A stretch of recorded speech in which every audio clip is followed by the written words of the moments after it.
Selamat pagi pendengar dimanapun Anda berada. Kali ini bersama saya Putra Wijaya di acara Halo Dokter, kita akan membahas topik yang sangat penting dan juga sering kali disalahpahami oleh masyarakat, yaitu gangguan perkembangan anak, khususnya autisme atau autism spectrum disorder, yang dikatakan juga adalah kondisi neurologis yang memengaruhi cara seorang berkomunikasi, berinteraksi sosial, dan juga berperilaku. Dan untuk mengupas tuntas tentang topik ini, telah hadir bersama kita seorang narasumber ahli, yaitu dokter spesialis kejiwaan, Dr. Justina Evi Tiaswati SPKJ. Kita sapa terlebih dahulu. Selamat pagi, menjelang siang, Ibu. Pagi ya, siang ya? Ya pagi, belum jam 12 Mas Putra. Katanya belum jam 12 masih good morning. Nah, Bu Evi, ini kebanyakan orang mengatakan, wah ini anak ini autis dan sebagainya. Sebenarnya apa sih yang dimaksud dengan autis gini, Bu? Oke, baik. Autis itu salah satu gangguan perkembangan ya, Mas, ya, spektrum. Tapi sebelum kita kenal autis, itu kita kenal, kalau orang awam bilang idiot ya. Yang artinya kalau idiot itu istilah saya adalah retardasi mental. Retardasi mental. Ya, jadi artinya ada kegagalan perkembangan mental secara keseluruhan. Jadi kalau misalnya anak ini harusnya bisa tengkurap pada usia 3 bulan, nah ini belum. Kemudian dia bisa duduk pada usia 7 bulan, ini belum. Kemudian dia bisa merangkak pada usia 10 bulan, ini belum. Itu kalau retardasi mental ya. Nah, ini yang awal yang harus kita kenal dulu. Itu paling awal untuk ini ya, para orang tua lah katanya gitu ya. Para orang tua yang mesti harus aware dulu nih, anakku kenapa nih gitu.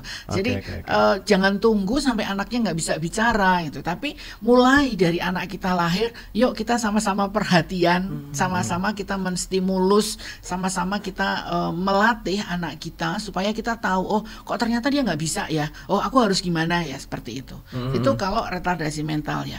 Sementara kalau autis, spektrum autis, ini dia lancar. Sama sekali tidak ada hambatan perkembangan. Jadi dia bisa jalan, dia bisa tengkurap, ya aktif semua. Tetapi pada usia 2 tahun harusnya dia bisa bicara, menyusun kalimat. Nah dia nggak bisa bicara. Ini batasannya emang usia 2 tahun baru ketahuan, Bu ya? 2 tahun itu kan kita berharap 2 tahun itu anak sudah bisa ya. Meskipun pada usia 6 bulan harusnya anak itu sudah bisa babbling. Udah mama, papa, mamam gitu kan. Kan gitu. Mimi, paling simpel itu ya? Paling simpel itu. Kemudian pada usia 1 tahun dia pasti bilang maem gitu. Seperti itu. Kemudian nanti pada usia 2 tahun dia mulai bilang saya maem, mimi gitu. Jadi artinya dia sudah mulai berusaha untuk membentuk kalimat.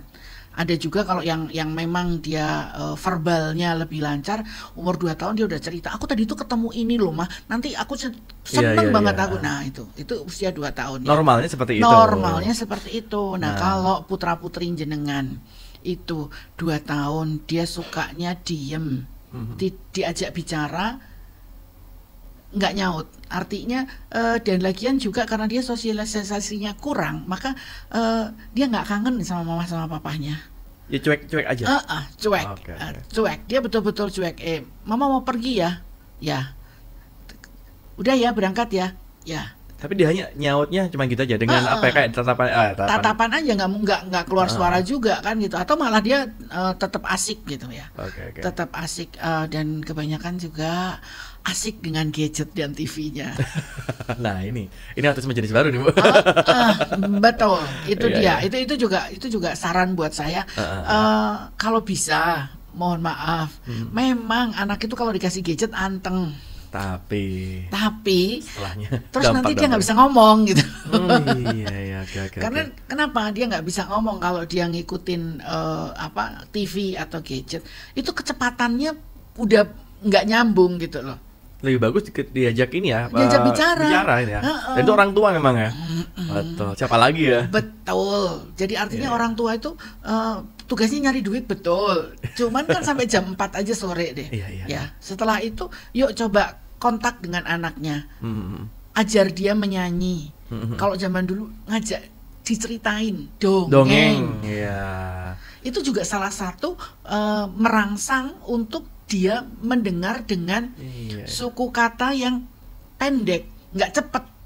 Beda memang kalau kita ngelihat Putri Salju dan ceritanya bawang merah bawang putih di YouTube sama kalau kita cerita. Kalau kita cerita kan kita bilang pada saat kan berarti kan berhenti betul, dan lagian juga itu kan berhenti sehingga dia betul-betul fokus ke raut wajah kita. Raut wajah dan kemudian gerakan mulut. Ya, karena anak autis itu nggak bisa memperhatikan. Dia asik dengan sendirinya. Ya dia, cuek tadi itu mungkin betul, dia punya dunia sendiri. Nggak akan mau dipanggil. Ya, dan kemudian selain itu dia itu punya keasikan sendiri kalau sudah main. Kalau dia sudah suka mainannya, maka dia akan susun berjajar. Iya. Itu salah satu ya, jadi kayak kompulsi gitu. Jadi artinya dia misalnya mobil truk, mobil ini ditoto sampai panjang, sampai lurus lah ya, sampai lurus dan harus lurus gitu. Dan itu nggak bisa tarik gitu. Nah daripada dia main seperti itu, ayo kita ajak dia untuk bikin Lego. Yuk kita bikin mobil tapi dari Lego, dan itu harus kontak ya, harus dengan komunikasi gitu ya. Betul. Jangan pengasuh ya. Iya. Ya kan dalihnya kan sama-sama komunikasi. Tapi beda orang kan gitu. Jadi artinya caringnya itu nggak dapet. Itu. Kemudian autis itu juga dia karena dia asik dengan dunianya sendiri, maka dengan sendirinya dia tidak suka berteman. Jadi kalau autis ya? Kalau autis suka menyendiri lah. Menyendiri. Jadi dia memang asik sendiri. Tapi bukan introvert ya, bukan ya? Bukan ya. Beda ya? Beda bukan introvert gitu loh. Beda dengan tadi yang idiot ya. Betul. Orang idiot yang Down syndrome ya, yang wajahnya khusus itu malah dia ceria, dia ramah, dia menyapa semua orang. Itu. Ya, tetapi kalau autis ini khusus itu. Beda lagi nih autis ya. Ya, jadi dia memang dengan asik. tingkatan berbeda-beda ya. Betul. Dia asik dengan dunianya sendiri. Dan kenapa kok kemarin saya tertarik untuk membuat edukasi tentang ini, karena akhir-akhir ini memang betul kesadaran masyarakat untuk memeriksakan anaknya tinggi. Tetapi sayangnya dia dibawa periksa pada usia 5 tahun, 6 tahun. Pada saat dia mau masuk sekolah, baru mereka sadar bahwa oh iya, anakku harusnya naik sekolah kan ngomong. Padahal itu bisa dikatakan terlambat, Bu ya? Lebih susah, Mas.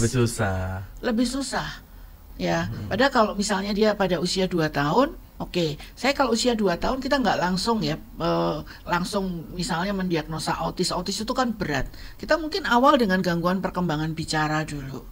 Karena kalau gangguan perkembangan bicara dengan rangsangan, stimulasi dari orang tua, kemudian dari kalau mau kita bisa latih di fisioterapis, ada terapi okupasi, ada terapi bicara, itu bisa cepat. Oke. Pada usia 2 tahun ya. Gitu. Karena lebih awal dideteksi. Betul, lebih awal dideteksi. Kemudian juga ada beberapa orang tua yang memang care, jadi akhirnya terus ya salah satunya mungkin ibunya harus berhenti kerja. Oh ya, jadi harus benar-benar ya fokus. Salah satu lah ya. Ya. Satunya gitu. Fokus untuk anak, satunya fokus untuk mencari nafkah. Ya. Oke, baik Bu. Ini untuk autisme. Nah sekarang autisme ini apakah sudah diketahui secara pasti oleh dunia medis ini? Penyebabnya kenapa nih Bu? Sampai dengan sekarang itu kita belum tahu penyebabnya apa. Tapi banyak hal, mulai dari kehamilan. Ya, jadi awal-awal kehamilan bisa, mungkin dari virus bisa, yang TORS itu bisa, atau pada saat kehamilan ibunya stres itu juga bisa. Waduh, ini nih. Nah, makanya bapak-bapak, suami-suami, calon-calon suami itu betul-betul harus care dan sabar. Betul, karena kan moodnya hamil itu kan labil banget. Iya. Nah, di situ kemudian bisa juga pada saat kelahiran. Gitu, pada saat kelahiran. Kalau peran ini mungkin kayak semacam kayak keturunan atau genetik atau gimana ya? Apakah juga bisa, Bu? Ada juga, ada. Nggak terlalu signifikan.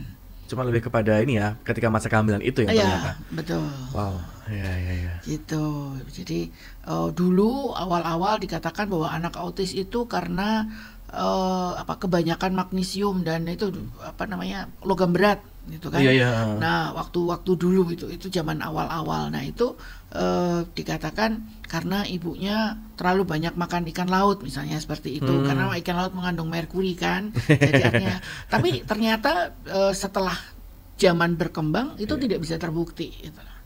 Oke.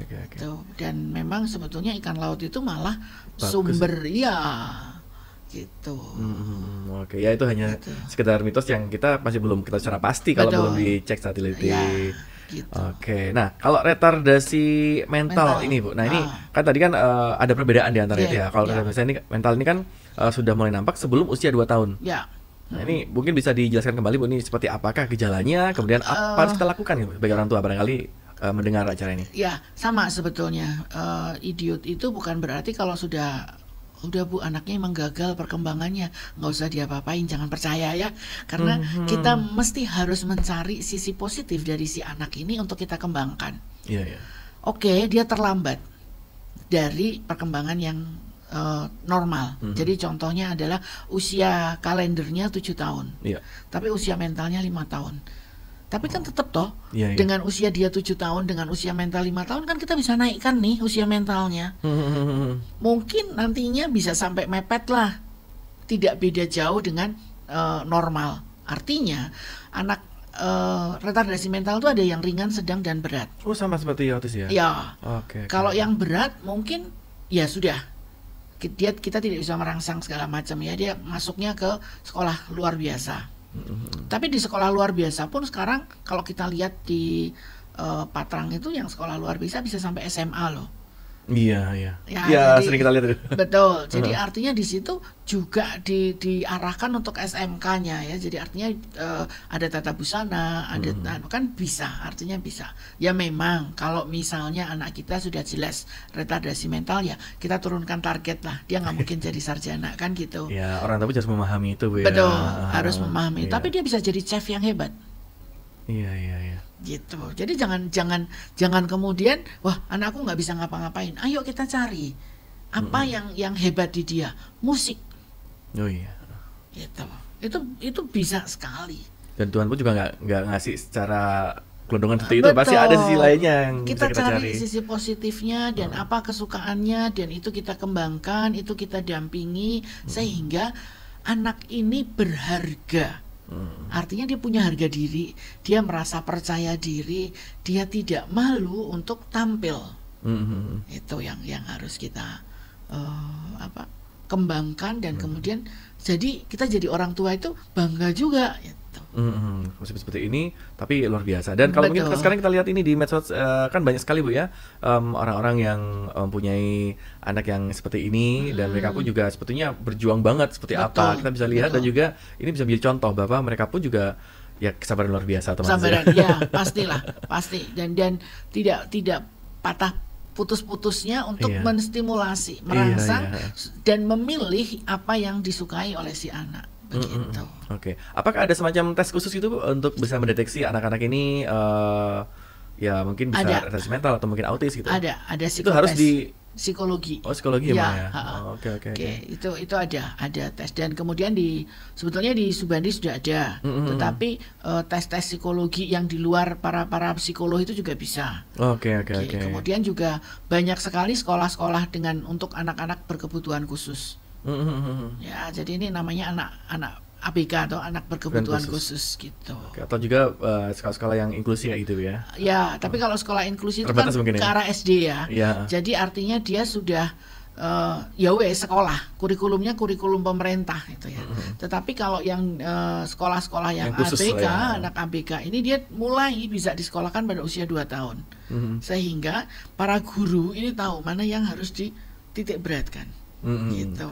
Nah, ini kembali ke awal sedikit Bu ya. Nah ini untuk menyanyikan kepada para pendengar, apakah autisme ini bisa disembuhkan atau dikendalikan atau mungkin bisa ditekan? Bisa dikendalikan.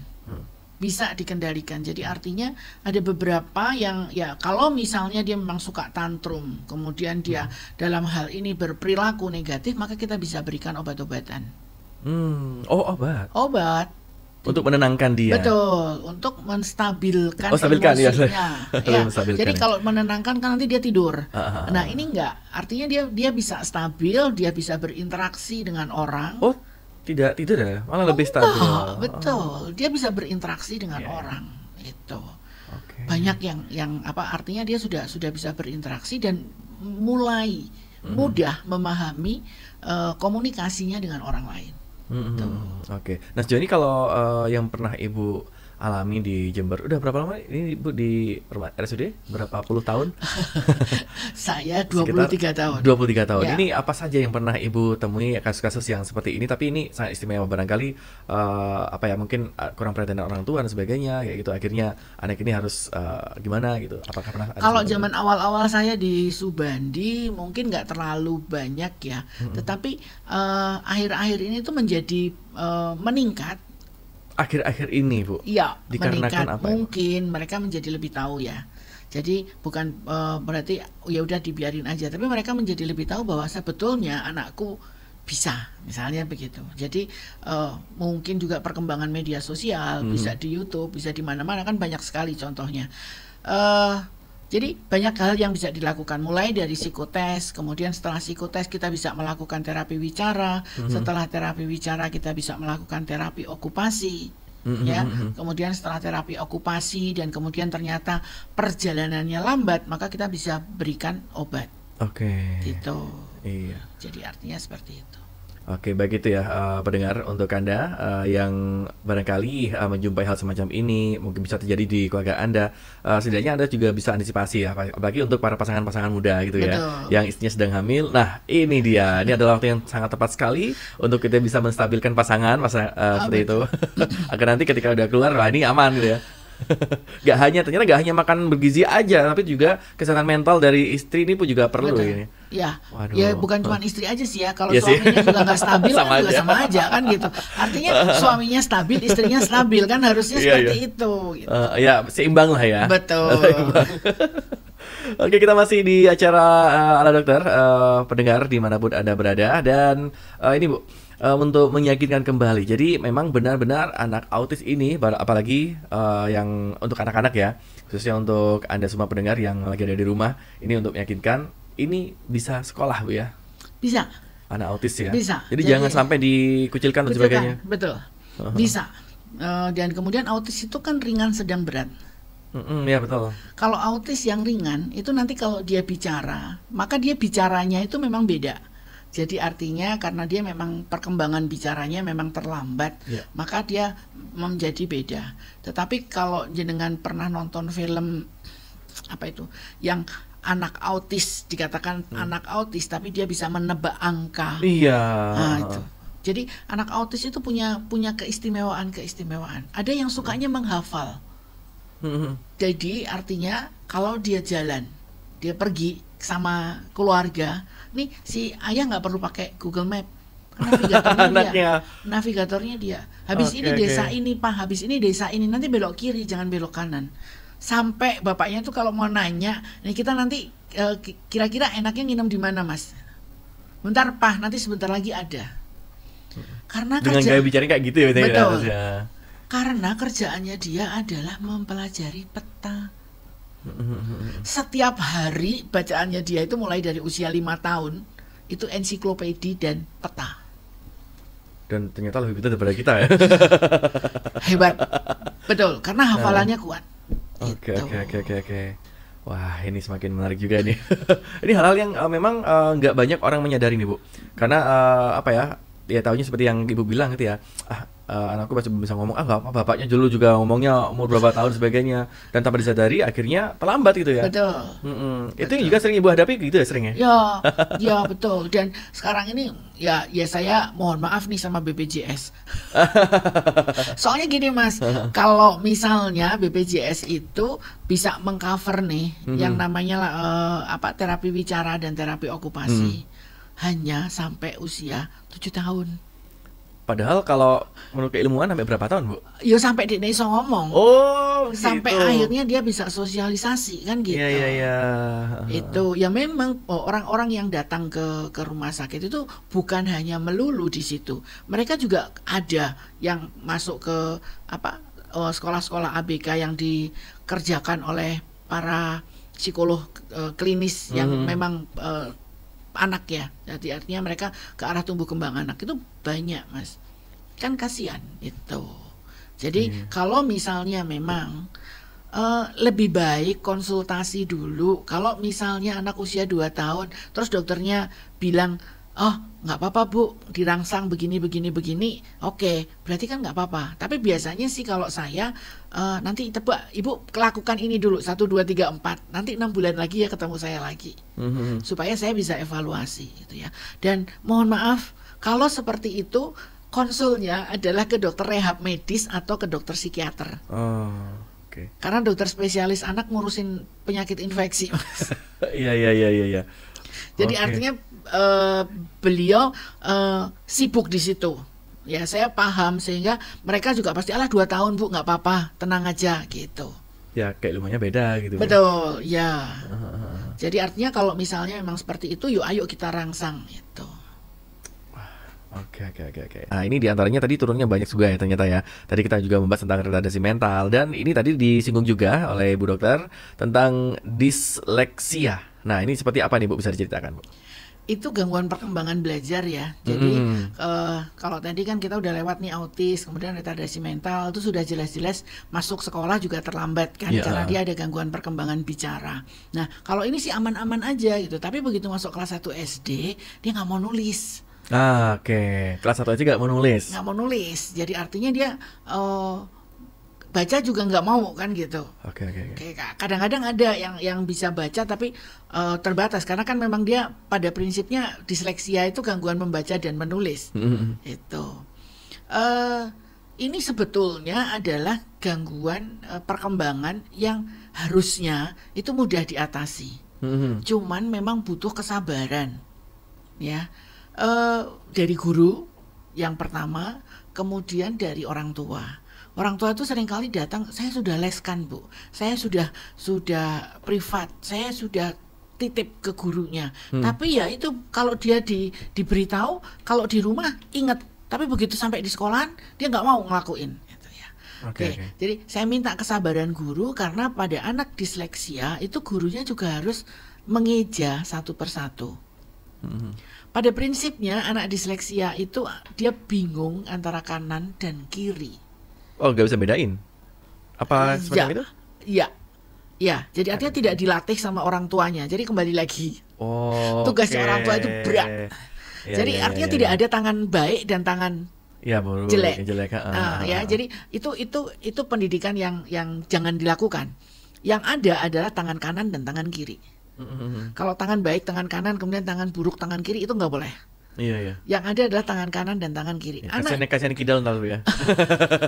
Ya, jadi artinya kemudian dari situ kita tahu bahwa dia sudah tahu tangan kanan. Kanan mana, kiri mana. Dan anak disleksia ini biasanya dia bingung antara huruf B, P, D. Oke, B, P, D. Ya, jadi artinya kalau B itu perutnya di kanan. Oke. Oh, bedanya B dan D. B itu perutnya di kanan bawah. Oke. D itu perutnya di kiri bawah. Kalau P perutnya di atas kanan. Oke. Jadi itu yang harus dilatih dulu sampai dia betul-betul paham. Ya, kemudian setelah itu baru ditambahkan M, N dan segala macam. Dan kayak A misalnya, A itu juga perutnya, jadi kita harus A itu harus ada ekornya di atas misalnya gitu. Oke. Ya, jadi kalau mungkin di pendidikan awal ketika diajarin cara menulis dan sebagainya, ketika diajari cara menulis ini ternyata si anak ini kayak kesulitan banget gitu ya, kesulitan ketika D, B dan sebagainya. Ini kayaknya wajib diperiksakan ya. Atau diagnosa dini lah. Dia di diagnosa awal gitu loh, dan kemudian nanti setelah itu harus ada pelatihan khusus memang. Oke. Oh, berarti bisa ya? Bisa, dan itu nanti saya punya pengalaman dan ibunya memang ibu guru. Iya. Artinya kemudian sama ibunya itu betul-betul drill ya, artinya di itu 3 bulan, 6 bulan Mas dia lancar baca. Wow. Tapi ya telaten ya. Ya jadi orang tuanya, balik-balik Iya orang sih. tuanya. Kalau orang tuanya sibuk ya mohon maaf, kita tidak bisa menyerahkan ke guru ya. Iya, itu dia. Ya Banyak karena faktor lah ya. ya guru itu nggak didik satu anak gitu kan. Dan kemudian dia harus mengejar kurikulum. Nah ini anak kita nih yang tertinggal. Yuk ayo anak kita yang di-push. Dan kalau kita nitipin ke orang, ke guru les, tiwas bayar. Tiba Ya artinya karena si guru ini juga tidak paham. Dia mengajarkan budi mama, papa, tapi tidak tahu penekanannya kan gitu. Iya. Hanya baca aja biasa pokok Budi gitu ya. Ini B, ini D. Jadi mulai dari huruf Oke. gitu. Jadi mungkin TK jangan, tapi sekarang itu saya itu jadi bingung, anak TK sudah disuruh baca, suruh Iya. itu. Yang seharusnya masih belum sampai ke sana. Harusnya dia pengenalan kanan kiri, kemudian dia mulai main. Jadi main dengan huruf. Jadi main bukan dengan kata ya, main dengan huruf. Karena dia harus mengenal huruf dulu, Iya, kemudian dia membentuk suku kata, kemudian setelah dia membentuk suku kata, maka dia membentuk kata. Setelah kata, maka ada kalimat kan itu. Kalau sekarang enggak kelas 1 udah munculnya tematik yang IPA-nya 7 Iya, betul tuh. Sebagai orang tua apalagi ketika musim Covid kemarin semakin pusing. Betul, dan lagian juga dengan HP dan kemudian Iya. anak yang ngerjain PR-nya orang tua, anaknya main game. Iya. Ya mau tidak mau itu diakui, dan kemudian akhirnya anaknya datang dengan kondisi sudah adiksi pada game, nggak bisa lepas. Iya. Nah, itu Ya sudah, macam-macam resikonya lah. itu ya. Nah Ibu kalau disleksia ini atau gangguan perkembangan Perkembangan, di sekolah ini, kalau seandainya di sekolah ternyata dia diajari membaca, menulis susah banget, nggak mau dan sebagainya, tapi dia lebih suka menggambar, ini beda kasus lagi Bu ya? Boleh menggambar, tapi kan kita punya target, Mas. Kembali lagi, Iya. kita ini kurikulum merdeka, tapi nggak merdeka-merdeka banget kan gitu kan. Tetap harus ada Lihat sikon. bahwa harus ada pekerjaan yang dikerjakan. Kemudian ini targetnya ini kan gitu. Gitu. Kalau sementara masih target itu ya bukan merdeka. Kalau merdeka itu saya harusnya itu mereka bisa main, bisa mengenal. Oh namanya nanam padi itu kayak gini, namanya main lumpur itu seperti ini. Iya. Mana ada di sini, Mas? Iya. Di sini kan itu Yang ada di sini hanya di sekolah di desa Bu.